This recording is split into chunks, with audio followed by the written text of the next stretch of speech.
ಕೇಸ್ನಲ್ಲಿ ಬಂಧಿತರಾಗಿರುವ ಶಾಸಕ ಎಚ್ಡಿ ರೇವಣ್ಣ ಕಳೆದ 4 ದಿನಗಳಿಂದ ಪರಪ್ಪನ ಅಗ್ರಹಾರ ಜೈಲಲ್ಲಿದ್ದಾರೆ. ಇನ್ನು ನಾಳೆ ರೇವಣ್ಣ ಬೇಲ್ ಅರ್ಜಿ ವಿಚಾರಣೆ ಆಗಲಿದೆ. ಜಾಮೀನು ವಿಚಾರವಾಗಿ ರೇವಣ್ಣಗೆ ಟೆನ್ಷನ್ ಶುರುವಾಗಿದ್ದು ಜಾಮೀನು ಸಿಗುತ್ತಾ ಅಂತ ಟೆನ್ಷನ್ನಲ್ಲಿದ್ದಾರೆ. ಜೈಲಿನ ಮೆನ್ ಇವತ್ತು ಬೆಳಗ್ಗೆ ವೆಜ್ ಪಲಾವ್ ಸೇವಿಸಿದ ರೇವಣ್ಣ ಕಾಫಿ ಕುಡಿದು ಪೇಪರ್ ಓದಿದ್ದಾರೆ. ನಾಳೆ ಬೇಲ್ ಸಿಗುವಂತಹ ನಿರೀಕ್ಷೆಯಲ್ಲಿದ್ದಾರೆ. ಅಶ್ಲೀಲ ವಿಡಿಯೋ ಕೇಸ್ಗೆ ಸಂಬಂಧಪಟ್ಟಂತೆ ಕಳೆದ 16 ದಿನಗಳಿಂದ ಸಂಸದ ಪ್ರಜ್ವಲ್ ರೇವಣ್ಣ ತಲೆಮರೆಸಿಕೊಂಡಿದ್ದಾರೆ.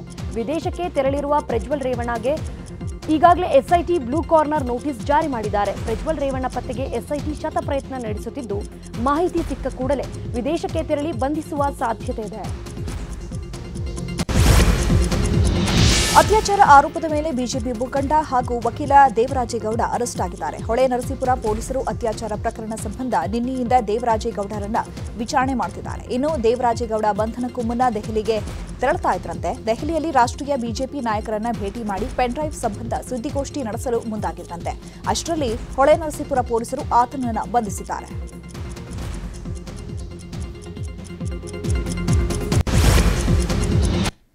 ಈಗ ಮಳೆಗೆ ಸಂಬಂಧಪಟ್ಟ ಹಾಗೆ ಸುದ್ದಿಗಳನ್ನು ನೋಡ್ತಾ ಹೋಗೋಣ. ರಾಜ್ಯದ ಹಲವೆಡೆ ಇನ್ನು 5 ದಿನಗಳ ಕಾಲ ಭಾರೀ ಮಳೆಯಾಗಲಿದೆ ಅಂತ ಹವಾಮಾನ ಇಲಾಖೆ ಮುನ್ಸೂಚನೆ ನೀಡಿದೆ. ಹಾಸನ, ದಾವಣಗೆರೆ, ಮಂಡ್ಯ, ಮೈಸೂರು, ಚಾಮರಾಜನಗರ, ಹಾವೇರಿ, ಬೆಳಗಾವಿ, ಬಾಗಲಕೋಟೆ ಜಿಲ್ಲೆಗಳಲ್ಲಿ ಗುಡುಗು, ಬಿರುಗಾಳಿ ಸಹಿತ ಭಾರೀ ಮಳೆಯಾಗಲಿದೆಯಂತೆ. ಇನ್ನು ಬೀದರ್, ಧಾರವಾಡ, ಕಲಬುರಗಿ, ಕೊಪ್ಪಳ, ರಾಯಚೂರು ಸೇರಿದಂತೆ ಹಲವೆಡೆ ಸಾಧಾರಣ ಮಳೆ ಸುರಿಯಲಿದೆ ಅಂತ ಹವಾಮಾನ ಇಲಾಖೆ ಮಾಹಿತಿ ನೀಡಿದೆ.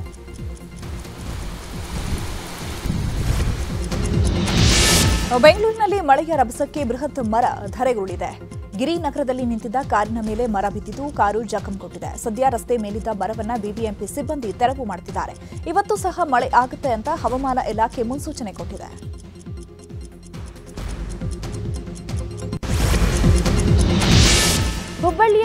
ಹುಬ್ಬಳ್ಳಿಯಲ್ಲಿ ಧಾರಾಕಾರ ಮಳೆ ಸುರಿದಿದೆ.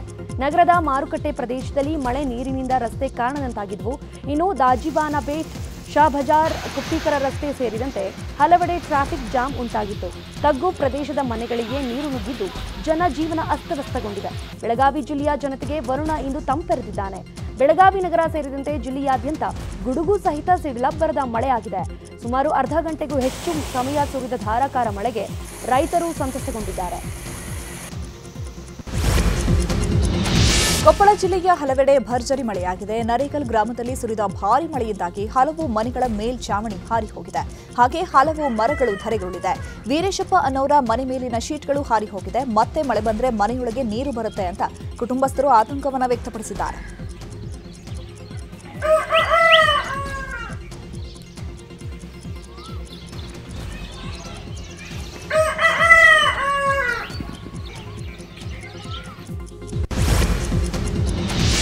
ಚಾಮರಾಜನಗರದಲ್ಲಿ ವರುಣಾರ್ಭಟ ಜೋರಾಗಿದೆ. ಅರ್ಧ ಗಂಟೆಗೂ ಹೆಚ್ಚು ಕಾಲ ಗುಡುಗು, ಬಿರುಗಾಳಿ ಸಹಿತ ಭಾರೀ ಮಳೆಯಾಗಿದೆ. ಮಳೆಯಿಲ್ಲದೆ ಕಂಗಾಲಾಗಿದ್ದ ಅನ್ನದಾತನ ಮೊಗದಲ್ಲಿ ಮಂದಹಾಸ ಮೂಡಿದ್ದು ಧಾರಾಕಾರ ಮಳೆಯಾಗಿದ್ದರಿಂದ ವಾಹನ ಸವಾರರು ಪರದಾಡಿದ್ದಾರೆ. ಇನ್ನು ಭಾರೀ ಮಳೆಯಿಂದ ಹೆಬ್ಬಸೂರು ಗ್ರಾಮದಲ್ಲಿ 3 ಎಕರೆಯಲ್ಲಿ ಬೆಳೆದಿದ್ದ ಬಾಳೆ ನೆಲಕಚ್ಚಿದೆ.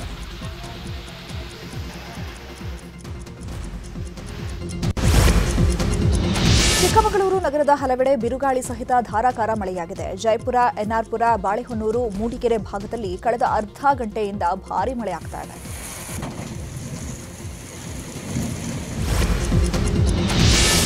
ಗದಗ ಜಿಲ್ಲೆಯ ಶಿರಹಟ್ಟಿ, ನರಗುಂದ ಭಾಗದ ಕೆಲವೆಡೆ ಮಳೆಯಾಗಿದ್ದು ಬಿರುಗಾಳಿಯಿಂದಾಗಿ ಶಿರೋಳದ ದ್ಯಾಮವ್ವ ಗುಡಿ ಬಳಿ ವಿದ್ಯುತ್ ಕಂಬಗಳು ಧರೆಗುಳಿದಿವೆ.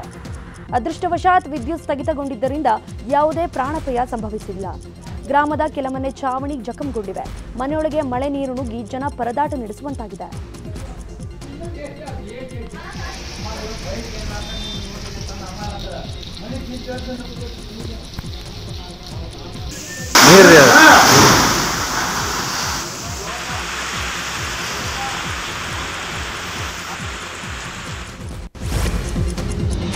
ವಿಜಯಪುರದಲ್ಲೂ ಬಿರುಗಾಳಿ ಸಹಿತ ಧಾರಾಕಾರ ಮಳೆಯಾಗಿದೆ. ಭಾರೀ ಮಳೆಗೆ ಇಂಡಿ ಪಟ್ಟಣದ ದರ್ಗಾ ಬಳಿಯ ತೋಟದಲ್ಲಿ ಬೆಳೆದಿದ್ದ ನಿಂಬೆ ಗಿಡಗಳು ನೆಲಕಚ್ಚಿದೆ. ಸಂಜು ವಾಘಮೋಡೆ ಅನ್ನೋರಿಗೆ ಸೇರಿದ 30ಕ್ಕೂ ಹೆಚ್ಚು ನಿಂಬೆ ಗಿಡಗಳು ಹಾಳಾಗಿದ್ದು ರೈತ ಕಣ್ಣೀರು ಹಾಕ್ತಾ ಇದ್ದು ಸ್ಥಳಕ್ಕೆ ತೋಟಗಾರಿಕಾ ಇಲಾಖೆ ಅಧಿಕಾರಿಗಳು ಭೇಟಿ ನೀಡುವಂತೆ ಆಗ್ರಹಿಸಿದ್ದಾರೆ.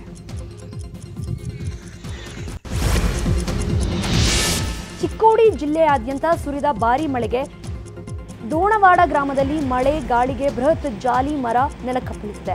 ಮಳೆಗೆ ಬುಡ ಸಮೇತ ಕಿತ್ತು ಮನೆ ಪಕ್ಕದಲ್ಲಿದ್ದ ಟಾಯ್ಲೆಟ್ ಮೇಲೆ ಮರ ಬಿದ್ದಿದ್ದು ಅದೃಷ್ಟವಶಾತ್ ಪ್ರಾಣಿಹಾನಿಯಾಗಿಲ್ಲ. ಉತ್ತರಾಖಂಡ್ನಲ್ಲೂ ಮಳೆರಾಯ ಅಬ್ಬರಿಸುತ್ತಿದ್ದಾನೆ. ನಿನ್ನೆಯಿಂದ ಭಾರೀ ಮಳೆ ಸುರಿತಾ ಇದ್ದು ಹಲವೆಡೆ ಗುಡ್ಡ ಕುಸಿತವಾಗಿದೆ. ರಸ್ತೆ ಸಂಪರ್ಕ ಬಂದ್ ಆಗಿದ್ದರಿಂದ ವಾಹನ ಸವಾರರು ಪರದಾಡಿದ್ರು. ಇನ್ನು 1 ವಾರಗಳ ಕಾಲ ಭಾರೀ ಮಳೆಯಾಗಲಿದೆ ಅಂತ ಹವಾಮಾನ ಇಲಾಖೆ ಮುನ್ಸೂಚನೆ ಕೊಟ್ಟಿದೆ.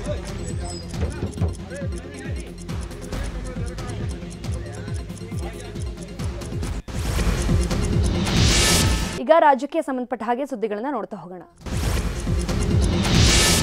ಮಾಜಿ ಸಿಎಂ ಎಸ್ಎಂ ಕೃಷ್ಣ ಆರೋಗ್ಯ ಸ್ಥಿರವಾಗಿದೆ. ಬೆಂಗಳೂರಿನ ಮಣಿಪಾಲ್ ಆಸ್ಪತ್ರೆ ಐಸಿಯುನಲ್ಲಿ ಡಾಕ್ಟರ್ ಸತ್ಯನಾರಾಯಣ್, ಡಾಕ್ಟರ್ ಸುನೀಲ್ ಕಾರಂತ್ ತಂಡದಿಂದ ಚಿಕಿತ್ಸೆ ಮುಂದುವರೆದಿದೆ. ಕ್ರಿಟಿಕಲ್ ಕೇರ್ ಯೂನಿಟ್ನಲ್ಲಿ ಎಸ್ಎಂ ಕೃಷ್ಣ ಅವರಿಗೆ ಚಿಕಿತ್ಸೆ ನೀಡಲಾಗ್ತಿದೆ. ಶ್ವಾಸಕೋಶದ ಸಮಸ್ಯೆಯಿಂದ ಬಳಲುತ್ತಿರುವ ಎಸ್ಎಂ ಕೃಷ್ಣ ಕಳೆದ 1 ವಾರದಿಂದ ಆಸ್ಪತ್ರೆಯಲ್ಲೇ ಚಿಕಿತ್ಸೆ ಪಡೆಯುತ್ತಿದ್ದಾರೆ. ಒಂದ್ ಕಡೆ ರಾಜ್ಯದ ಹಲವೆಡೆ ಮಳೆ ಶುರುವಾದರೆ ಮತ್ತೊಂದು ಕಡೆ ನೀರಿನ ಹಾಹಾಕಾರ ಶುರುವಾಗಿದೆ. ಬೆಳಗಾವಿಯಲ್ಲಿ ಹನಿ ಹನಿ ಕುಡಿಯುವ ನೀರಿಗೂ ತತ್ವಾರ ಶುರುವಾಗಿದೆ. 15 ತಾಲೂಕಿನಲ್ಲಿ ನೀರಿಲ್ಲದೆ ಕೆರೆಗಳು, ನದಿಗಳು ಬತ್ತಿ ಹೋಗಿವೆ. ಸಚಿವೆ ಲಕ್ಷ್ಮೀ ಹೆಬ್ಬಾಳ್ಕರ್ ಕ್ಷೇತ್ರದಲ್ಲಿ ನೀರಿಗಾಗಿ ಜನ ಪರದಾಡ್ತಿದ್ದಾರೆ. ಪ್ರತಿದಿನ 2 ಕಿಲೋಮೀಟರ್ ದೂರದಿಂದ ಕುಡಿಯುವ ನೀರನ್ನು ತರುತ್ತಿದ್ದಾರೆ. ಬಡಲ ಅಂಕಲಗಿ ಗ್ರಾಮದ ಬಸವಂತ ನಾಯ್ಕ್ ಅನ್ನೋರ ಜಮೀನಿನಲ್ಲಿ ನೀರು ಬರ್ತಾ ಇದ್ದು ಗ್ರಾಮಸ್ಥರಿಗೆ ಅದೇ ಆಧಾರವಾಗಿದೆ. ಇತ್ತ ಚಿಕ್ಕಮಗಳೂರು ಜಿಲ್ಲೆಯ ಹಲವೆಡೆ ನೀರಿಗಾಗಿ ಹಾಹಾಕಾರ ಶುರುವಾಗಿದೆ. ಅಜ್ಜಂಪುರ ತಾಲೂಕಿನ ಕೆಂಚಾಪುರ ಗ್ರಾಮದಲ್ಲಿ ನೀರಿನ ಸಮಸ್ಯೆ ತಲೆದೂರಿದೆ. 200ಕ್ಕೂ ಹೆಚ್ಚು ಮನೆಗಳಿರುವ ಕೆಂಚಾಪುರ ಗ್ರಾಮದಲ್ಲಿ 5 ದಿನಕ್ಕೊಮ್ಮೆ ನೀರು ಬರ್ತಿದ್ದು ಜನ ನೀರಿಗಾಗಿ ಕಾದು ಕುಳಿತಿದ್ದಾರೆ. ಇನ್ನು ಟ್ಯಾಂಕರ್ ನೀರಿನ ಮೂಲಕ ಗ್ರಾಮಕ್ಕೆ ನೀರು ಸಪ್ಲೈ ಮಾಡಲಾಗ್ತಿದ್ದು ಟ್ಯಾಂಕರ್ ಬಂತಂದ್ರೆ ಜನ ನೀರಿಗಾಗಿ ಸಾಲುಗಟ್ಟಿ ನಿಲ್ತಿದ್ದಾರೆ.